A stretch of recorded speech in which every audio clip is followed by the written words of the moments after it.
Ms. Sheila Bhagmattie Veerasammy. Thank you, Mr. Chairman. First of all, I would like to congratulate my colleague and comrade, Dr. Ashni Singh, Senior Minister in the Office of the President with responsibility for finance and the public service, for presenting Budget 2024 under the theme, Staying the Course, Building Prosperity for All. Sir, you see this budget? This budget is a document that provided us in this August House on January 15 with a comprehensive review of 2023 of our economy. It is a continuation of what we started in 2020 and what is going to continue long after 2025. Sir, Budget 2024 is a masterpiece, which is a continuation of the People's Progressive Party manifesto, combined with a vision of one Guyana by His Excellency, the President, Dr. Bhagmattie Veerasammy. Sir, gratitude is also extended to the staff of the Ministry of Finance and all governmental agencies for supporting the preparation of this masterpiece. Before I move to my presentation, sir, I want to just touch on two things. One, the Honorable Member Nima Flubes, in her closing remarks, challenged this PPP civic government to complete projects by the end of 2025. Well, sir, I want to enlighten my friends across there. We are going to plans and put mechanisms in place, as I said, to go longer than 2025. Longer than 2025. And sir, let me touch on something. You're talking about completion of projects.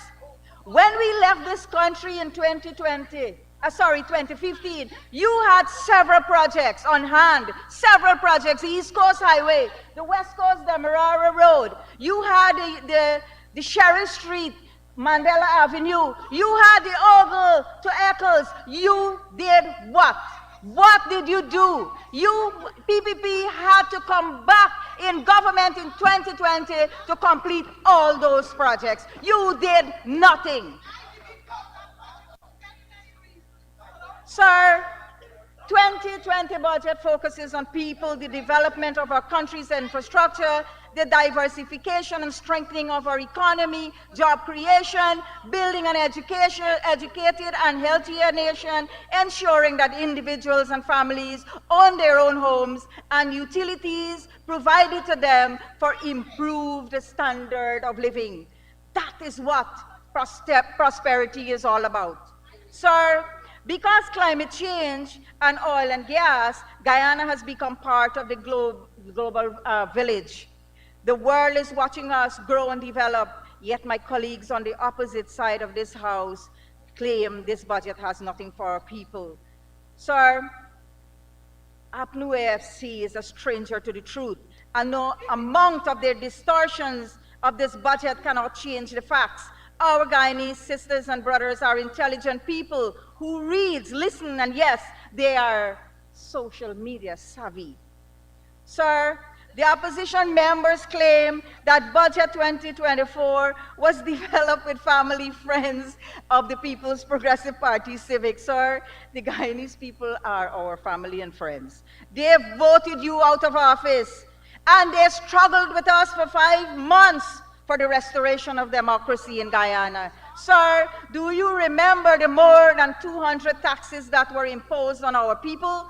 Do you remember the promises of a good life for all? Sir, as promised, our PPP civic government removed all those taxes and created conditions to facilitate investments, economic growth, and prosperity for our people. Sir, the opposition has forked tongues.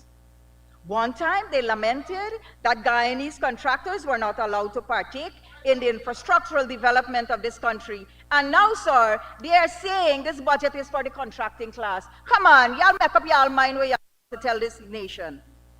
And if you got nothing good to say, just vote yes for the budget and let us move on with the government business. Sir, do you remember the East Coast Highway that I mentioned? Sir, what do you think happened with these projects? They not only did not complete them, but they increased the cost of each one of these projects, including the Chedijagan International Airport. You change the dimensions and you increase the cost.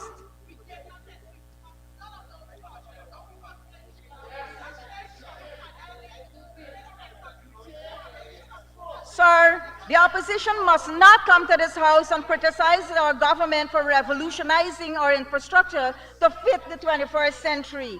Sir, between 1964 to 1992, the PNC and APNU economic track record was an abysmal failure. They destroyed the infrastructure. They destroyed the business class, the educational and health facilities, and they bankrupt this economy through their poor management and incompetence. Sir, since they are a stranger to the truth, please allow me to highlight a few of the measures that were stated in the 2024 budget. Sir, this budget, and this is what I love about it. Sir, it focuses on women, it focuses on children, it focuses on the elderly, people living with disability, students, workers, farmers, young people, and of course, our indigenous sisters and brothers. Sir, this budget is going to put billions of dollars back into the hands of our people in disposable income, and this money will be used to develop, stimulate the village economy. Sir, I am not versed on oil and gas, but what I know is that fuel is used to generate electricity, which impacts on production and household needs. Sir, our government removed all excise tax from fuel and brought it down to zero. And again, this is going to put money back into the hands of our people. Sir, because we care school grant, and my memory is not that bad. I remembered watching the television and I saw one of APNU AFC leaders sitting there talking to this nation saying how because we care program is not what you call equal. Why did this person say that, sir? This person said that because for them, it's a crime for one woman to have 5 children and one have 1 child. Well, it's a choice if a person wants to have 5 children or 1 children, but that does not determine the reason for them to snatch that grant away from our children. Sir, 2024, 205,000 children will receive a cash grant of $40,000 plus $5,000 for school uniform. This will plug $1 billion into the economy as disposable income. Sir, a further $1 billion will be allocated to the 205,000 children and 76,000 old age pensioners who will get $3,000 for eye tests and $15,000 to assist them if they need spectacles. Sir, we can have a very long discussion on the plights of our elders in this country, but that will take away all my time. Sir, in 2015, APNU took away the subsidy for water and electricity, divided that among by the numbers of pensioners, and guess what? They add less than $1,000 to that figure, and they paid pensioners $17,500. And you come here in 2015 to 2020, raise the pension actually by about $4,000, and you criticizing $36,000 per month, which is 175% increase between this short span of time. Come on, y'all get y'all act together. In 1992, y'all were paying less than $200 to people in pension. Don't come and lecture me. I have what you call historical memory. Sir,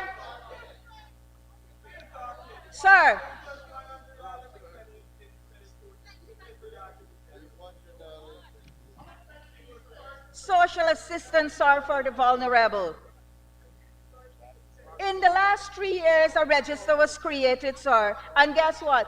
Every person who are considered suffering from disability is put on a permanent establishment, so they don't have to go through the review, and they are receiving $19,000 now.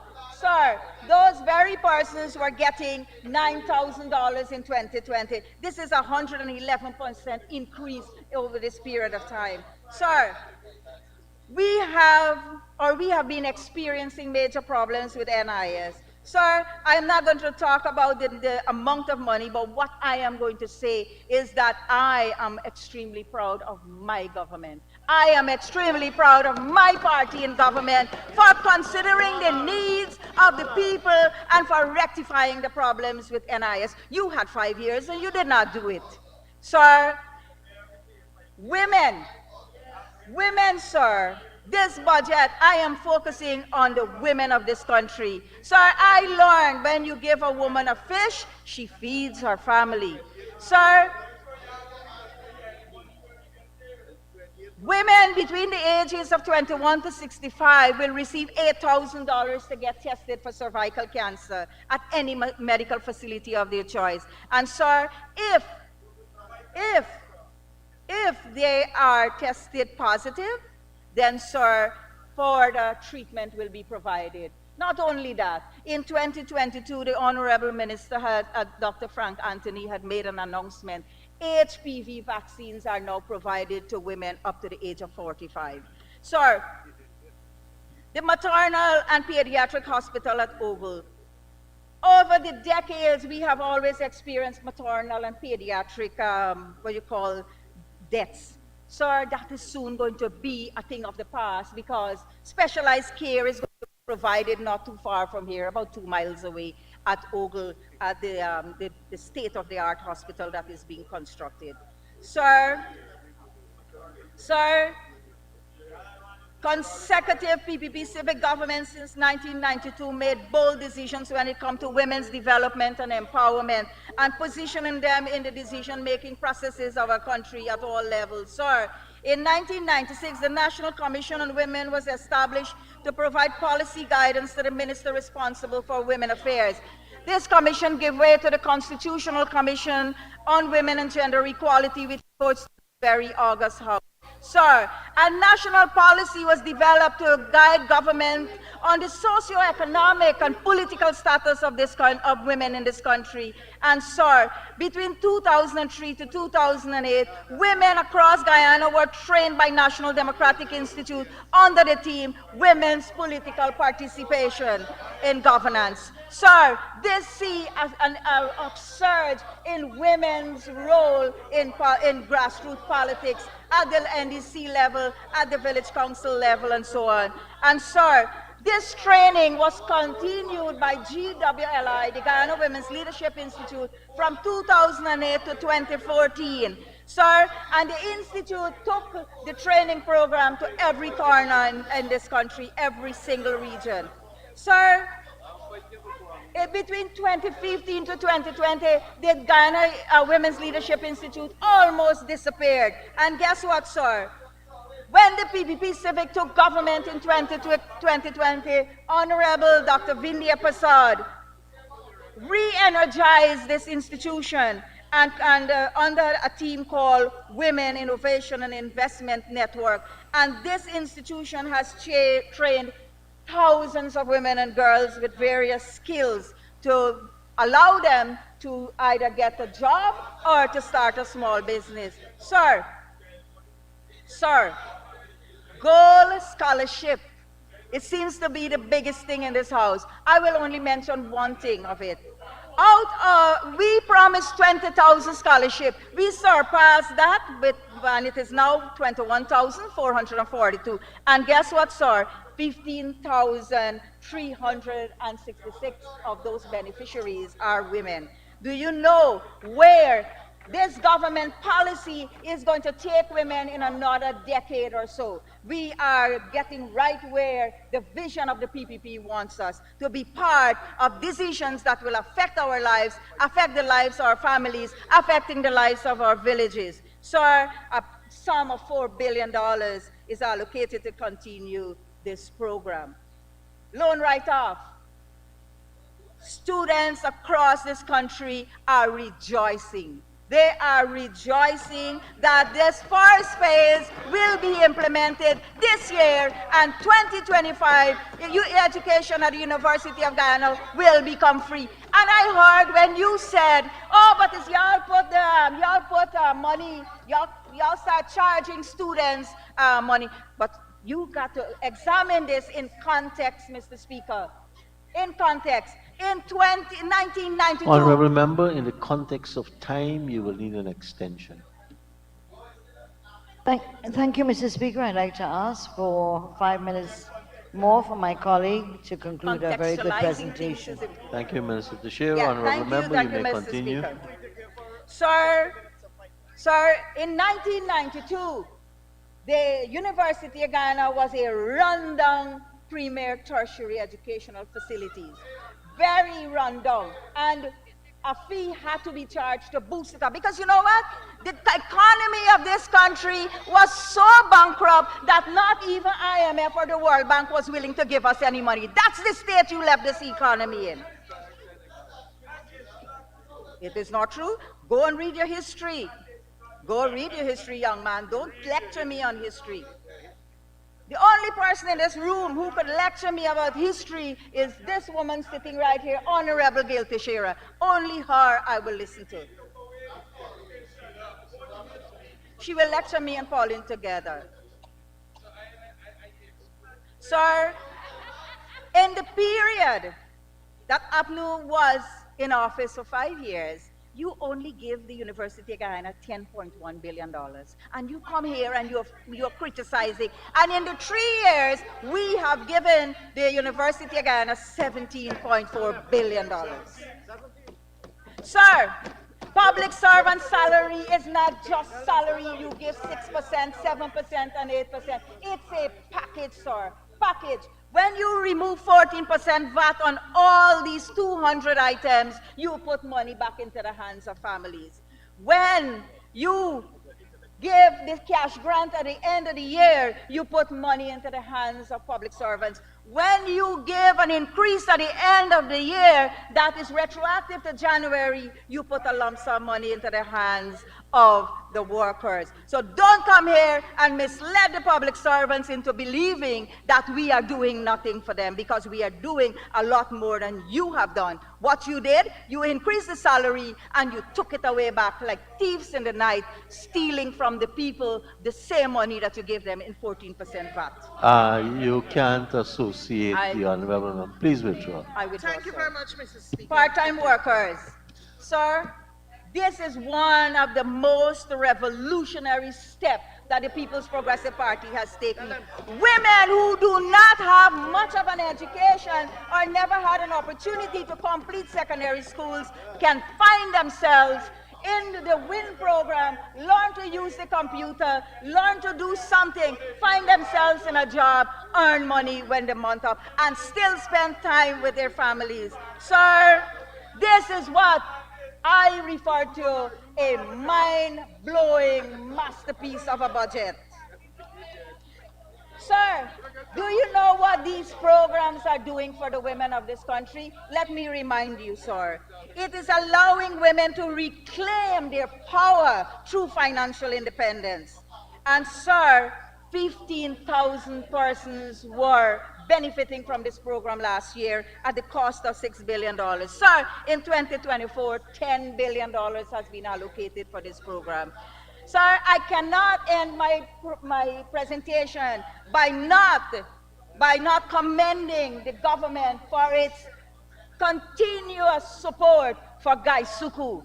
And I said in this August House already, sugar brought me up, and it is dear to my heart. Sir, when you callously fired 7,000 workers from the sugar industry, you imposed 200 taxes on them. You imposed 200 taxes from them, but you also robbed about 30,000 other families that were indirectly benefiting through the markets and other places, the fish vendors and the people who sell clothing and all manner of things. Sir, opening of Rose Hall Estate is a manifesto promise kept. Sir, 8,100 workers has been employed so far back by Gaisuku. And sir, because we are anticipating the labor shortage due to the amount of things that are happening in the country all over, Gaisuku is moving towards mechanization. Sir, can you remember the story of rice being private sector business? Can you remember that rice was private sector business? Well, sir, it's no longer private sector business, it's government business. And we will continue to invest heavily in the rice industry to make it viable again. Sir, one more point I would like to make, and that is, I look forward with great anticipation the magnificent infrastructural changes that are unfolding before our eyes. I want to see it, I want to live it, and I want to enjoy it. I look forward for the improved conditions of standard of living for everyone across Guyana. I look forward for today with the same conviction that I had in 1992 when my party in government removed people from 80% of them from abject poverty to a place where people very small margin are living in poverty. Sir, I believe in the vision of the PPP, the energy of this team, and I believe we will continue to stay the course and build a prosperous Guyana for all of us to live. Thank you so very much, sir.